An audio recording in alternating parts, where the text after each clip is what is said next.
नमस्कार मित्रों, भाइयों, गुरुजनों। कार्यक्रम जल्द ही शुरू करते हैं। आज हम भारतीय अपने सनातनी परंपराओं का पालन कर रहे हैं तो सिर्फ गुरु तेग बहादुर जी की शहीदी की वजह से। आप सभी द कश्मीर फाइल्स के बारे में तो सुना ही होगा, काफ़ी ट्रेंडिंग में है, काफ़ी नाम कमा रही है। अच्छा, ये मूवी या डॉक्यूमेंट्री किस किसने देखी है? जिन्होंने नहीं देखी है वह ज़रूर देखें। इस मूवी में कश्मीरी पंडितों के दर्द, यातना, दुख, अत्याचार आदि के बारे में बताया गया है। आज हम जिस विषय में यहाँ पर बात आए हैं उसमें कश्मीरी पंडितों का भी जिक्र है। तो गुरु तेग बहादुर सिखों के नवे गुरु थे जो प्रथम गुरु नानक द्वारा बताए गए मार्ग का अनुसरण करते रहे। उनके द्वारा रचित 115 पद गुरु ग्रंथ साहिब में सम्मिलित हैं। उन्होंने कश्मीरी पंडितों तथा अन्य हिंदुओं का बलपूर्वक मुसलमान बनाने का विरोध किया। इस्लाम स्वीकार न करने के कारण 1675 में मुगल शासक औरंगजेब ने उन्हें इस्लाम स्वीकार कराने को कहा, पर गुरु साहिब ने कहा शीश कटा सकते हैं पर केश नहीं। फिर उसने गुरु जी का सबके सामने उनका सिर कटवा दिया। गुरुद्वारा शीशगंज साहिब तथा गुरुद्वारा रकाबगंज साहिब उन स्थानों का स्मरण दिलाते हैं जहां गुरु जी की हत्या की गई थी तथा जहां उनका अंतिम संस्कार किया गया था। विश्व इतिहास में धर्म एवं मानवीय मूल्यों, आदर्शों एवं सिद्धांत की रक्षा के लिए प्राणों की आहुति देने वालों में गुरु तेग बहादुर साहब का स्थान अद्वितीय है। तो अब कार्यक्रम को आगे बढ़ाते हुए आज के हमारे अतिथि और मुख्य वक्ता डॉक्टर आशुतोष वशिष्ठ जी हैं, जो कि श्री माता वैष्णो देवी विश्वविद्यालय कटरा SMVDU में सह आचार्य एसोसिएट प्रोफेसर हैं। मैं IIT जम्मू में आपका हार्दिक अभिनंदन करता हूं।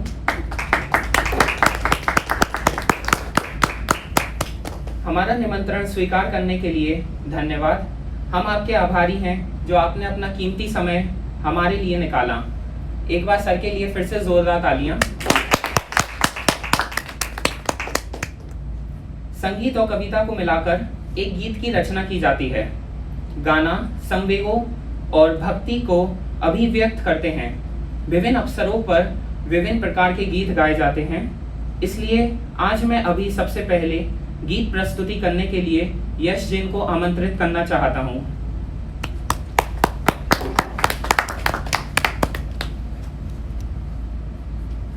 नमस्कार सभी को। कहीं पर्वत झुके भी है, कहीं दरिया रुके भी है, नहीं झुकती जवानी है, नहीं रुकती रवानी है। कहीं पर्वत झुके भी है, कहीं दरिया रुके भी है। गुरु गोविंद के बच्चे उम्र में थे अगर कच्चे, मगर थे सिंह के बच्चे, धर्म ईमान के सच्चे। गरज कर बोल उठे थे यो, सिंह मुख खोल उठे थे यो। नहीं हम झुक नहीं सकते, नहीं हम रुक नहीं सकते। हमें निज देश प्यारा है, हमें निज धर्म प्यारा है। पिता दशमेश प्यारा है, श्री गुरु ग्रंथ प्यारा है। कहीं पर्वत झुके भी है, कहीं दरिया रुके भी है। जोरावर जोर से बोला, फतेह सिंह शोर से बोला। रखो ईंटे भरो गारे, चिनो दीवार हत्यारे।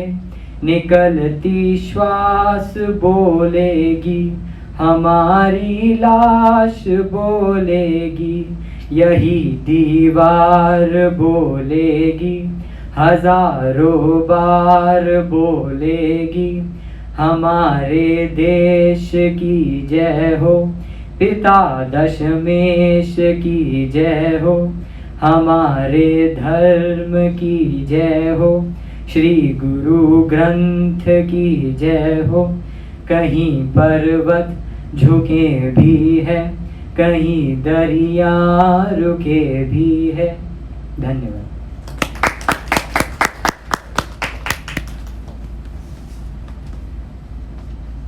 बहुत अच्छी प्रस्तुति थी। एक बार यश जैन के लिए जोरदार तालियां।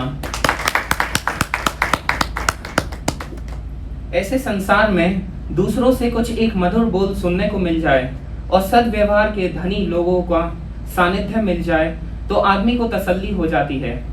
मीठे बोल और सद्व्यवहार की कोई कीमत नहीं होती है, परंतु ये अन्य लोगों को अपना कष्ट भूलने में मदद करती हैं। कष्टमय संसार में इतना ही बहुत है। इसलिए अब मैं अपने मित्र नीरज जी को आमंत्रित करना चाहता हूं कि वह आएं और अपनी सुभाषितानी प्रस्तुत करें।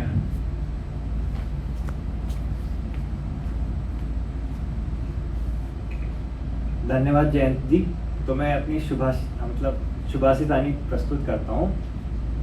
न चौरहार्यं न राजहार्यं न भ्रातृभाज्यं न च भारिकारी, वैकृते वर्धते एवं नित्यं विद्याधन सर्वधन प्रधानम, विद्याधन सर्वधन प्रधानम।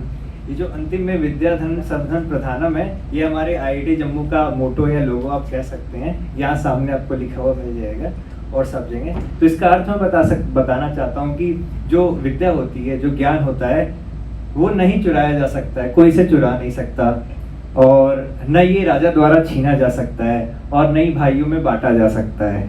और ये जो विद्या रूपी धन है ना, ये बांटने से और ज्यादा बढ़ता है। इसलिए विद्या को सभी धनों में प्रधान माना गया है। धन्यवाद।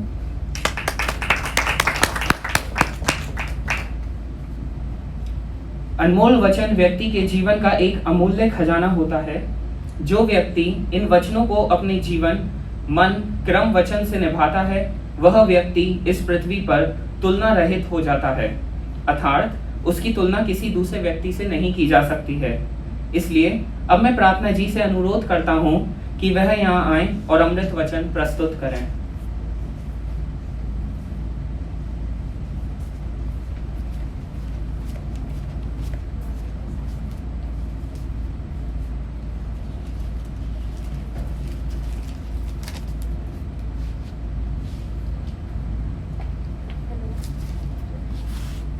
Hello hello.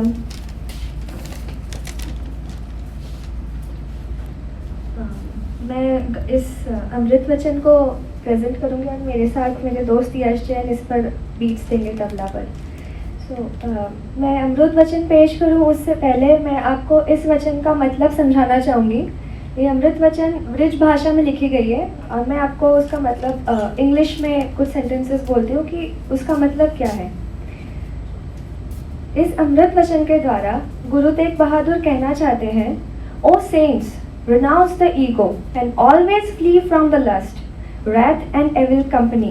One should consider pain and pleasure, honor and dishonor the same. One should renounce both praise and blame, and even the search of salvation. This is a very difficult path and rare, but a pious person who knows how to tread it. So मैं भी present करती हूँ को ये अमृत वचन।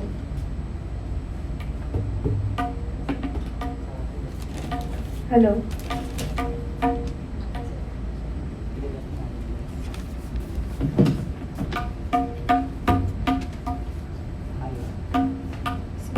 आप लोगों को आवाज आ रही है? तबला की तो आ रही है।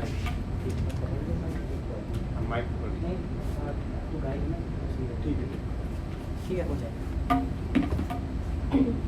साधो बन का मान त्यागो, साधो मन का मान त्यागो, काम क्रोध संगत दुर्जन की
आज की प्रस्तुति में अपने कुछ दो शब्द कहें।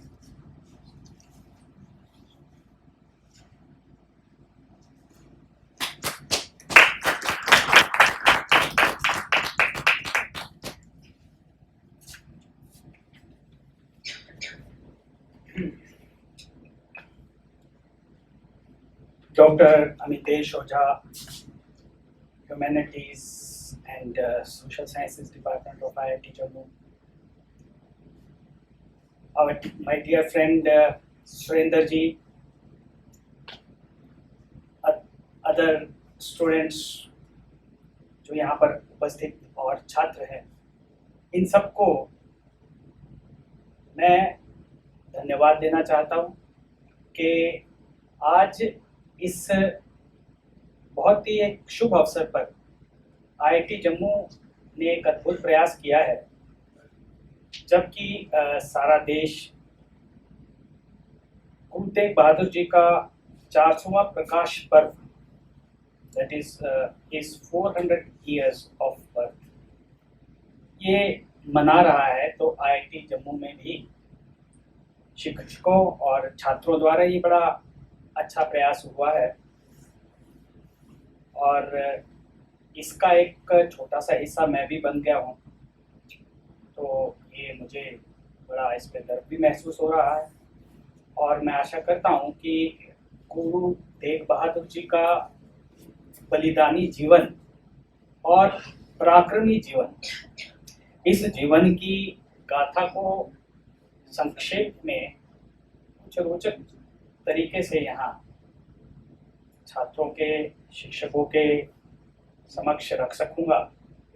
बहुत से छात्र ऑनलाइन माध्यम से हमसे जुड़े हुए हैं, ये कार्यक्रम को देख भी रहे होंगे। तो भारतवर्ष में आज़ादी का अमृत महोत्सव तो मनाया ही जा रहा है। 75वां अमृत महोत्सव, 75 साल हो चुके हैं भारतवर्ष को आज़ाद हुए। भारतवर्ष की है आज़ादी एक लंबी कहानी है, लंबे बलिदानों की कहानी है।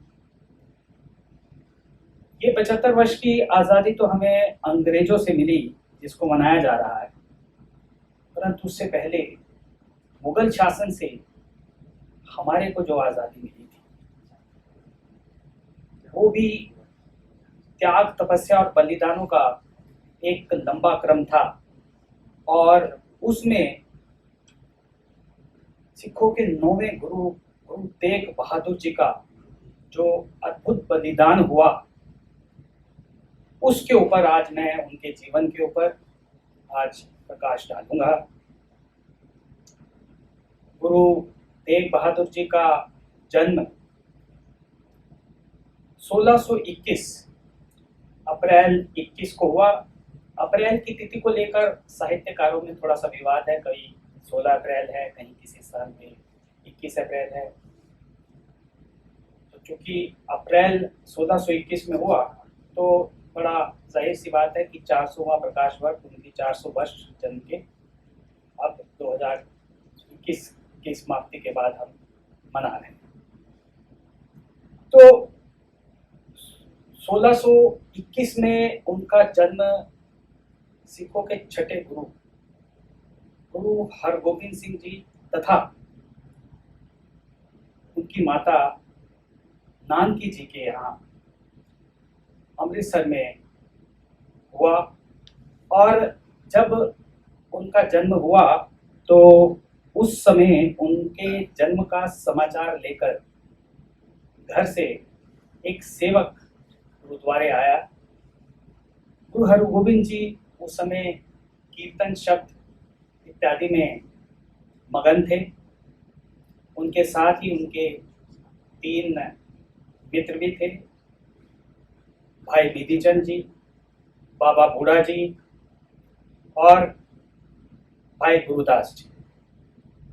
जब सेवक बालक के जन्म का समाचार लेके उनके पास आया तो उन्होंने उसको चुप रहने को कहा और अपने पास ही बिठा लिया कि वह भी उनके साथ शब्द कीर्तन और प्रभु का ध्यान करे। और जब शब्द कीर्तन समाप्त हुए तब उन्होंने ये समाचार देने के लिए अपने तीनों मित्रों को अपने पास बुलाया और उनको साथ लेकर वह अपने घर की तरफ चल पड़े। घर जाकर गुरु गोविंद सिंह, बालक गुरु गोविंद जी, गुरु तेग बहादुर जी का जब वह दर्शन करते हैं, उनके पिताजी गुरु हरगोविंद जी, तो आश्चर्यचकित भी रह जाते हैं। और क्योंकि बालक का तेजस्वी मुख देखते ही वह इस बात का उनको अद्भुत कल्पना हो जाती है जैसे भविष्य के दर्शन हो रहे हैं। तो गुरु तेग बहादुर जी का बाल्य स्वरूप देखते ही वह अपने मित्र को कहते हैं कि ये एक बहुत बड़ी एक आत्मा, एक दिव्य आत्मा का प्रादुर्भाव पृथ्वी पर आना हुआ है, और वो अपना शीश नमन करते हैं बालक को। तो उनके मित्र इससे बड़े आश्चर्यचकित हो जाते हैं। वह उनको बतलाते हैं, बाबा बूढ़ा जी जब उनसे पूछते हैं कि आप हरगोविंद जी, आपने बालक के सामने शीश नमन क्यों किया, तो कहते हैं ये आगे जाके भारतवर्ष के लिए एक नया इतिहास लगाएगा और सिख पंथ को एक नई राह दिखाएगा। त्याग, तपस्या और तप की एक अद्भुत गाथा होगा। गुरु तेग बहादुर जी का बाल्यकाल बहुत ही रोचक वातावरण में लालन पालन उनका हुआ। उस समय गुरु नानक जी की गुरुवाणी भी पंजाब में चारों तरफ चल रही थी, लोग मग्न थे, उसका गुणगान किया जा रहा था। साथ साथ मुगल शासकों का हमारे समाज पे, हमारे देश पे जगह जगह अत्याचार भी हो रहा था, और जिसका सामना करने के लिए नौजवानों ने हाथ में तलवारें भी उठाई हुई थी। तो एक तरफ अध्यात्म का वातावरण था, स्पिरिचुअलिज्म, और दूसरी तरफ तलवार और युद्ध का अभ्यास भी साथ साथ समाज में चल रहा था।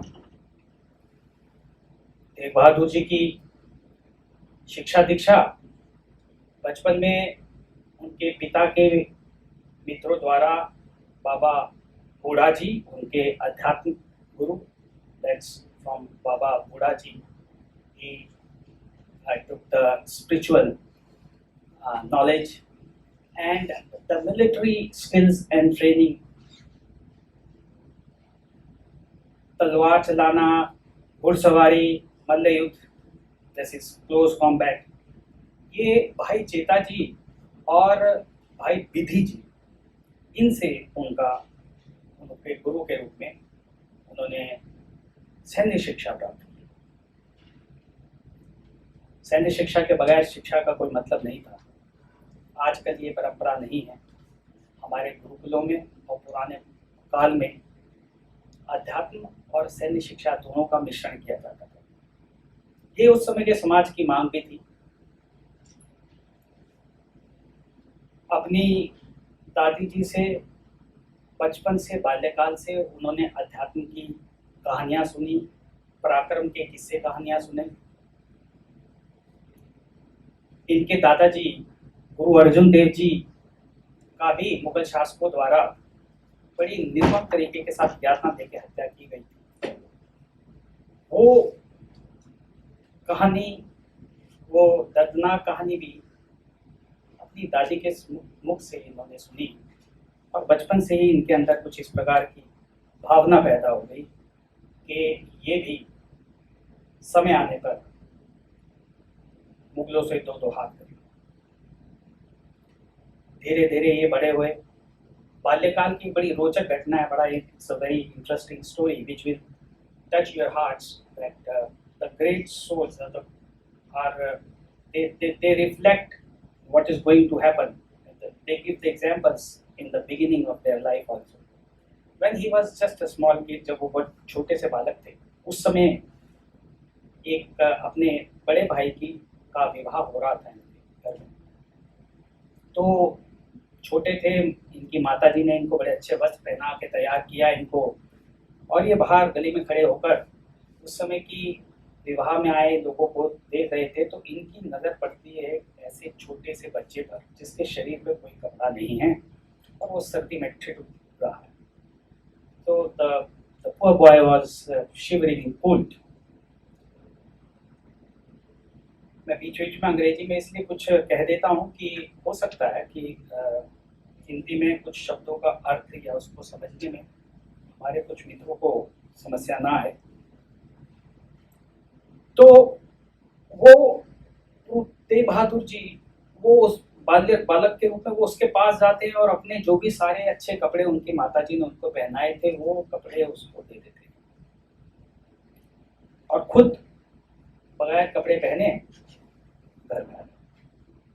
तो उनकी माताजी उनको देख के कहते हैं, अरे इसको तो इतने सुंदर कपड़े पहना के बाहर भेजा था, ये क्या हुआ? कहते हैं कि माँ, मैंने बाहर एक गरीब बच्चे को ठंड से परेशान होते ठिठुरते देखा, मुझे उस पर दया आ गई और मैंने अपने वस्त्र उस बालक को दे दिए।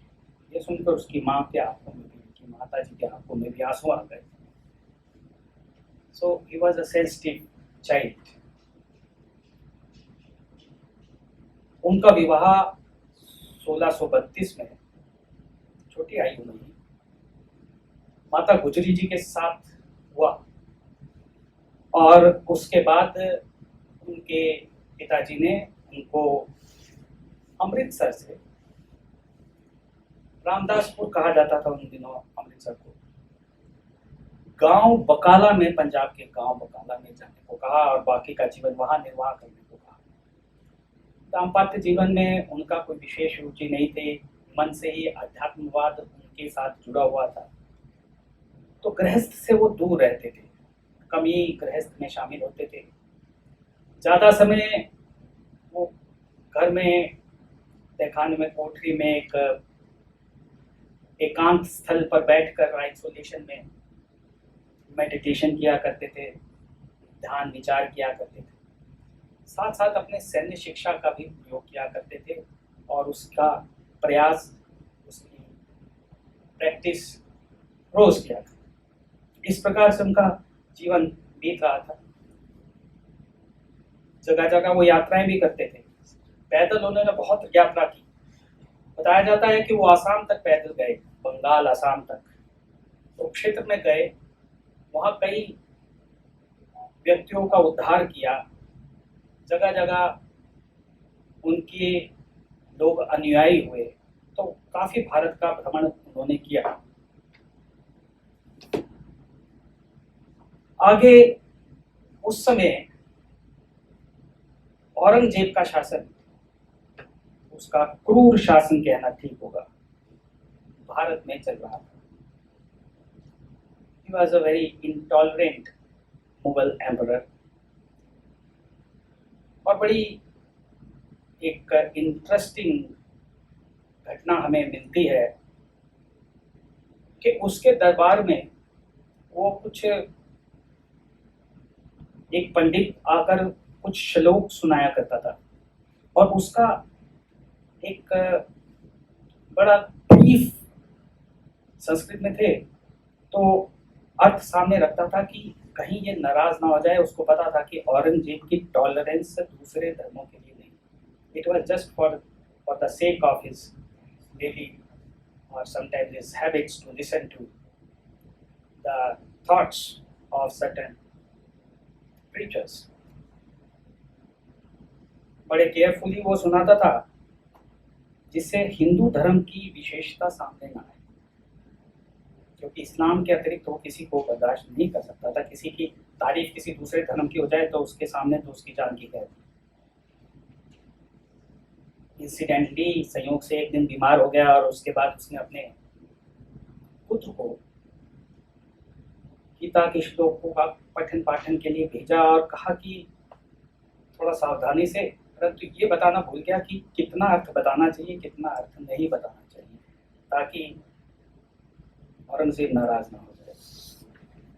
पुत्र ने सारी जो श्लोक और जो उसका अर्थ बनता था वो सामने रखा। उससे तो वो आग बुगला हो गया, क्रोधित हो गया।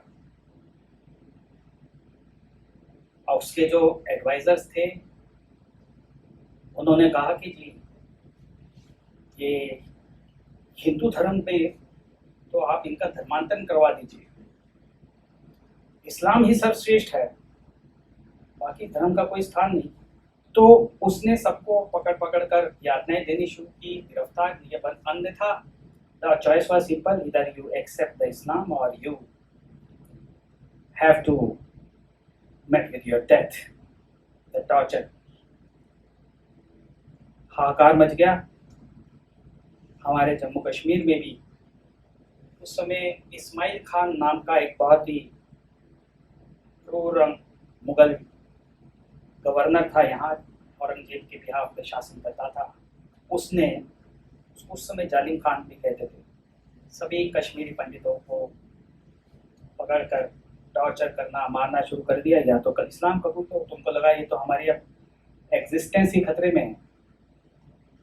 वे सब कृपाराम नामक कश्मीरी पंडित के नेतृत्व में गुरु तेग बहादुर जी के सामने पहुंचते हैं और उनसे प्रार्थना करते हैं। और उसके बाद गुरु तेग बहादुर जी उनको कहते हैं कि आप चिंता ना करें, औरंगजेब से कहें कि अगर वह गुरु तेग बहादुर जी से इस्लाम धर्म कबूल करवा लेता है तो हम सब भी कबूल कर लेंगे, हम सब भी इस्लाम धर्म को अपना लेंगे। और अगर गुरु तेग बहादुर जी ने इस्लाम धर्म को नहीं कबूला तो हम लोग भी नहीं। और जब कश्मीरी पंडित उनके पास ये कह रहे थे तो गुरु तेग बहादुर जी का छोटा बालक गुरु गोविंद सिंह जी, सिखों के 10वें गुरु आगे चलकर, उन्होंने जब ये सारा वृत्तांत सुना, when he patiently was listening to all the hue and cry of the Kashmiri Pandits and who will come to their rescue, then he very innocently asked his father कि पिताजी इनकी रक्षा कौन करेगा? तो इनके पिताजी ने कहा कि इनकी रक्षा तो कोई सदात्मा, कोई बड़ी शख्सियत, कोई बड़ा आदमी ही करेगा, कोई वीर आदमी, कोई पराक्रमी आदमी। तो वो कहता कि पिताजी आपसे बढ़कर कौन ऐसा व्यक्ति हो सकता है जो इनकी रक्षा के लिए आ गया है। तो उसके बाद उन्होंने अपनी गद्दी बालक गुरु गोविंद सिंह जी को सौंपकर वो दिल्ली की तरफ चल भी पड़े थे। मगर उससे पहले एक बड़ा इंटरेस्टिंग एपिसोड हम जान सकते हैं। 1664 की बात है। अब गुरु तेग बहादुर जी तो अपने परिवार के साथ बकाला में आके रहना शुरू कर दिया उन्होंने, और गुरु हरिकृष्ण राय जी, 8वें गुरु सिखों के, उनकी तबीयत खराब थी और उनका अंतिम समय निकट था। तो वो अपने अंतिम क्षणों में जब उनका देहांत हुआ तो उन्होंने 2 शब्द बोले, बाबा बकाला, और उनका देहावसान हो गया। अब ये 2 शब्द सबको पता थे कि अब हमारा अगला गुरु जो है उसका संबंध इन 2 शब्दों से है।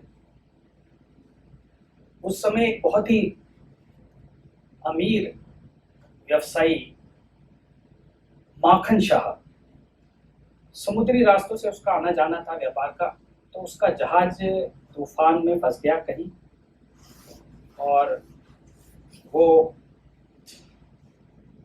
गुरुओं को बहुत मानता था। उसने कहा कि मेरा जहाज कहीं फंस गया, काई में, कीचड़ में, बीच में फंस गया, निकल नहीं रहा वहाँ से। और अपने अंत समय को देखकर उसने प्रार्थना की गुरु से कि आप मेरी रक्षा कीजिए और यहाँ से जीवित बचने पर मैं अपने गुरु के पास जाकर सोने के 500 सिक्के उनके चरणों में समर्पित करूंगा। आश्चर्य से उसका जहाज जो है, फंसा हुआ जहाज बाहर निकल जाता है। वो ठीक ठाक सुरक्षा पूर्वक वापस किनारे आ जाता है और आने पर उसको सूचना मिलती है कि गुरु कृष्ण राय जी का देहांत हो गया है, 8वें गुरु का। और शब्द 2 बोल के गए वो, तो वो भी गुरु की तरह उस समय सभी अब 9वें गुरु की तलाश में सारा सिख समाज और सब लोग लगे। बहुत से ढोंगी लोग भी उसमें, सोधी, मटकियत, उस समय के जो ट्राइब्स थे, उन्होंने अपने आप को सिखों के 9वें गुरु के रूप में भी अपने आप को पेश करना शुरू किया, क्लेम्स किए झूठे। तो माखन शाह ढूंढ रहा है कि मेरे को मेरे गुरु मिल जाएं और मैंने जो उनसे वादा किया था, मेरे जो प्राण बचे हैं, मैं अपनी बात पूरी करूं। वो उनको ढूंढते ढूंढते बकाला में आता है। बकाला में उसको कई ढोंगी लोग मिलते हैं, कहते हैं कि वो गुरु हैं। तो वो उनसे बात करता है, समझ जाता है कि ये वो गुरु तो नहीं, और उनको 2 सोने की आवश्यकता, जो वो मिलता है, जो कहता है कि मैं गुरु के रूप में 2 देता जाता है। और बड़ा निराश हो जाता है। काफी दिनों की खोजबीन के बाद भी जब गुरु तेग बहादुर जी नहीं मिलते, तो ऐसे में वो निराशा के कगार में था, वापस जाने की सोच ही रहा था। किसी ने कहा कि एक जगह आप और जाओ, बकाला में परिवार से और मिलो, हो सकता है आपके गुरु की तलाश समाप्त हो जाए। गुरु तेग बहादुर जी के सामने आता है और उनको भी 2 सोने की अशर्फियां दे देता है। तो वो मुस्कुरा के कहते हैं कि माखन शाह, वादा तो 500 का किया था और दे 2 रहा है। तो उसी समय समझ जाता है कि यह आदमी, जो कि मेरे मन की बात उस समय की जो मेरी थी, वह ये जानता है। तो गुरु करते हुए उनके पाँव में पड़ जाता है और इस प्रकार से गुरु तेग बहादुर जी को 9वें गुरु के रूप में अपनाया जाता है। और अब जब औरंगजेब गुरु गोविंद सिंह से नाराज हुआ, उनके गिरफ्तारी के आदेश अपने सैनिकों को दे दिए। जैसे कि मैंने बताया ही था, कश्मीरी पंडितों ने जब उनसे आग्रह किया, उनकी शरण में आए, तो उनको पकड़ने के लिए उनके सैनिक गए। वो अपनी इच्छा से उनकी गिरफ्त में भी आए, उनको लेकर दिल्ली की तरफ बढ़े। उनके साथ उनके 3 शिष्यों को भी दिल्ली की तरफ लेके बढ़े। दिल्ली में उनको तरह तरह की यातनाएं दी गई। उनके शिष्यों को उनके सामने बड़े क्रूर तरीकों के साथ उबलते हुए पानी में, आग पे, रुई के गोलों में लपेट कर, आग लगाकर जिंदा जलाना, मगर वो टस से मस नहीं, अपने बात पर अड़िग रहे, भय भीत नहीं हुए। अपना धर्म त्यागने से बेहतर उन्होंने अपने देह को त्यागना उचित समझा। और अंततः 1675 में चांदनी चौक में प्रातःकाल के समय औरंगजेब ने सबके सामने उनका शीश धड़ से अलग करके उनको इस जन्म मृत्यु के बंधन से मुक्त किया। उन्होंने अपना बलिदान हिंदू धर्म की रक्षा के हेतु अपना शीश कटा के दिया। और जैसे कि हम सब जानते ही हैं, दिल्ली में गुरुद्वारा शीशगंज साहिब और गुरुद्वारा रकाबगंज साहिब उनके स्मृति में, उनके त्याग और बलिदान की स्मृति में स्थापित हुए हैं। बड़ी संख्या में लोग श्रद्धांजलि लोग वहाँ जाते हैं। ऐसे ही उसके बाद उनका जो कटा हुआ शीश और धड़ लेकर उनके अंतिम संस्कार के लिए गोरक्षबंद राय जी के पास कीरतपुर साहिब में लोग आए और वहां से आनंदपुर साहिब में जाकर उनका दाह संस्कार किया गया। 1621 में शुरू हुई ये महान जीवन गाथा 1675 में इस प्रकार से समाप्त हुई। गुरु तेग बहादुर जी को हिंद की चादर का खिताब भी दिया गया है और तेग का मतलब तलवार है। उनके पिताजी ने उनकी तलवारबाजी के हुनर को देखकर उनका नाम तेग बहादुर रखा था। और हमारे समाज को रक्षा करने के लिए बहु बेटियों के ऊपर उस समय के जो मुगलों के जुल्म थे, उन्होंने अपनी वीरता की चादर जैसे उनको ओढ़ाकर उनकी रक्षा की, तो उनको हिंद की चादर के नाम से भी नवाजा गया। ऐसे गुरु गोविंद, ऐसे गुरु तेग बहादुर जी का हम सब ये 400वां प्रकाश पर्व बना रहे हैं। और उसके बाद सिख धर्म के 10वें गुरु गुरु गोविंद सिंह, जिन्होंने खालसा पंथ की स्थापना की, उनके पुत्र आगे चलकर उन्होंने भी त्याग, तपस्या का, पराक्रम का अद्भुत नमूना प्रस्तुत किया। और हम सबको ऐसे गुरुओं के जीवन से शिक्षा भी बहुत सी लेनी चाहिए और उनका स्मरण भी करना चाहिए। हमारा भारतवर्ष आज जिस समय में हम फल फूल रहे हैं, उसकी कीमत बहुत से बलिदानों पर हुई, वो हम कहीं भूल ना जाएं। इसी उद्देश्य से उनका 400वां प्रकाश वर्ष पूरे भारत में बड़े जोर शोर से मनाया जा रहा है। आपने भी यहाँ पर आज ये कार्यक्रम किया, आपका मैं इसके लिए बहुत आभारी हूँ। और अंत में मैं कुछ, क्योंकि वो अध्यात्मवाद से जुड़े थे और गुरुवाणी में 116 शब्द उनके इंक्लूड हुए हैं गुरुवाणी में, तो मैं कुछ यहाँ पर पढ़ना चाहूँगा। It will be very interesting for us और बहुत ही गर्भित है। ठीकड़ फोड़ दहलीज सिर, ठीकड़ फोड़ दहलीज सिर प्रभुपुर किया पयान, तेग बहादुर सी क्रिया करी न किन्हू आन, तेग बहादुर के चलत भयो जगत का योग, हई हई हई सब जगत भयो, जय जय जय सूर्यलोक। इसका अर्थ है कि पत्थर की दहलीज पर सिर फोड़कर अपना बलिदान करने वाले तेग बहादुर जैसा कोई दूसरा मानव नहीं हुआ। और तेग बहादुर के जाने के बाद, इस जग से चले जाने के बाद, इस जग में हाय हाय मची पड़ी है। इस पृथ्वी लोक में तो हाय हाय मची पड़ी है, परंतु तेग बहादुर जी जहाँ स्वर्ग में चले गए तो वहां पर उनका जय जयकार हो रहा है। तो हाय हाय हाय सब जगत भयो, जय जय जय सुर लोक।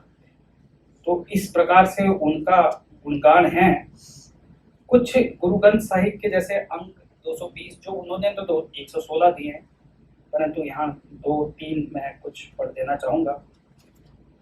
लोभ मोह माई ममता फुनि अत बिघुहन की सेवा, हरख सोग पर सही जी नहानी सो मूर्ति ही देवा। ये अंक 220 है गुरु ग्रंथ साहिब जी से। गुरु तेग बहादुर जी ने इसका अर्थ अपनी वाणी द्वारा मानव का ऐसा ही सुंदर एवं समत्व व्यक्तित्व को धारण करने का संदेश दिया है, क्योंकि मानव जीवन अति अल्प समय के लिए प्राप्त हुआ है, इसकी आयु निरंतर घट रही है। ऐसे में उसके लिए जीवन का एक एक क्षण बहुमूल्य है।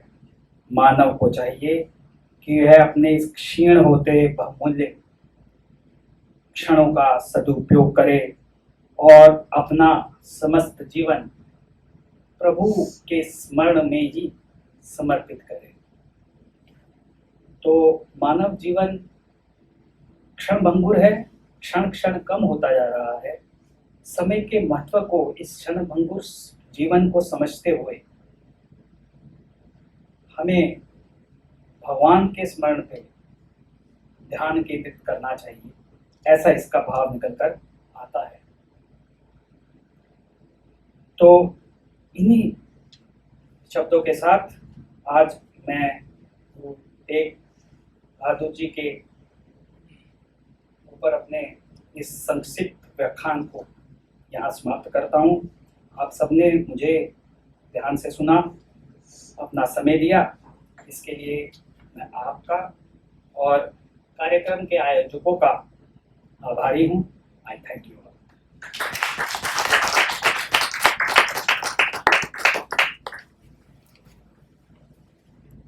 का परिचय जानकर काफी अच्छा लगा सर आपसे। एक बार सर के लिए फिर से जोरदार तालियां।